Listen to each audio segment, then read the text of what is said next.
ایک ہمیں سوال اور بہت سننے کو ملتا ہے سوشل میڈیا پر بھی کہ اہل حدیث وقت سے پہلے افطاری کر لیتے ہیں، جلدی افطاری کر لیتے ہیں۔ اہل حدیث حضرات سے ہاتھ جوڑ کے کہتا ہوں، خدا کے لیے، اللہ کا واسطہ، آپ اپنے مسلک کو دوسروں پہ زبردستی مت تھوپیں۔ میں نہیں کہہ رہا یہ سارے اہل حدیث ایسا کرتے ہیں، لیکن جو کرتے ہیں وہ پھر دبا کے کرتے ہیں۔ وہ کہتے ہیں بس ایسی کی تیسی۔ آپ کیوں لوگوں کے روزے خراب کر رہے ہو؟ اس بات میں کتنی حقیقت ہے؟ 100% غلط ہے، اس لیے کہ اہل حدیث ہی وہ مسلک ہے جو ان مسالک میں سے صرف وقت پر افطاری کرتا ہے، ٹھیک، باقی وقت کو قضا کر کے افطاری کرتا ہے۔ کیسے اس بات کی وضاحت؟ اس لیے کہ نبی کریم صلی اللہ علیہ وسلم نے فرمایا کہ میری امت اس وقت تک بھلائی پہ رہے گی اور کوئی انہیں گمراہ نہیں کر سکے گا جب تک سحر میں تاخیر اور افطار میں جلدی کرتی رہے گی۔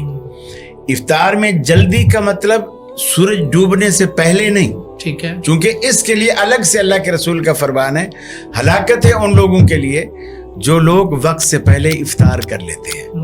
تو لہٰذا اب جو اللہ کے رسول نے فرمایا اس کا یہ مفہوم نہیں ہے۔ جو افطار میں جلدی اور سحر میں تاخیر، شریعت کی منشا یہ ہے کہ روزے کا ٹائم آپ کے لیے کم سے کم بچے۔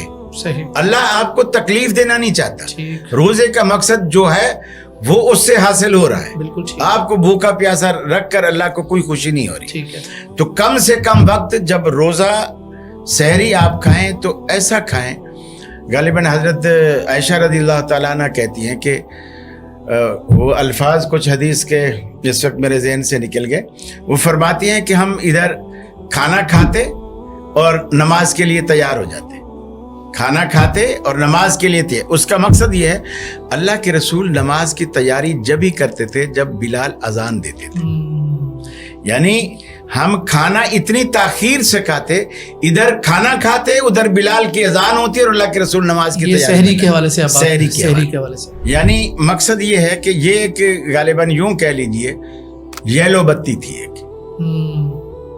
گرین بتی، ریڈ بتی اور یلو بتی۔ بالکل ٹھیک ہے، اب یلو پہ بھی آپ نے تیار ہو جاؤ، بھی اب ٹائم ختم ہونے، ریڈ بتی آنے والی ہے۔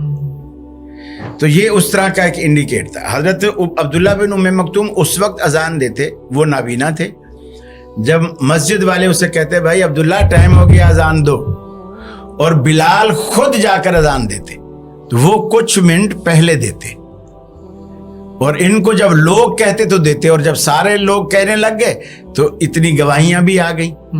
میں صبح صادق دیکھنے میں دھوکہ کھا گیا، آپ نہیں کھائے، یہ سارے انہوں نے دھوکہ نہیں کھا لیا۔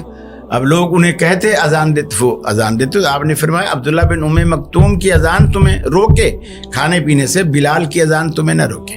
پھر آپ نے یہ تک فرمایا کہ اگر تمہارے ہاتھ میں کوئی چیز ہے اور کوئی چیز پھینی کھا رہے ہو، چائے پی رہے ہو، کوئی ایسی چیز ہے کھا رہے ہو تو اور ادھر اذان ہو گئی، تو آپ نے فرمایا اب یہ نہیں کہ اگلا لقمہ تمہارے اوپر حرام ہے، نہیں، وہ جو چیز تمہارے ہاتھ میں ہے اسے ختم کر لو، ٹھیک ہے، اسے پورا کر لو۔ اسلام میں آسانی ہے، اور اللہ کے رسول نے بھی یہی فرمایا یسروا ولا تعسروا، کہ لوگوں کے لیے آسانیاں پیدا کرو، تنگی پیدا نہ کرو۔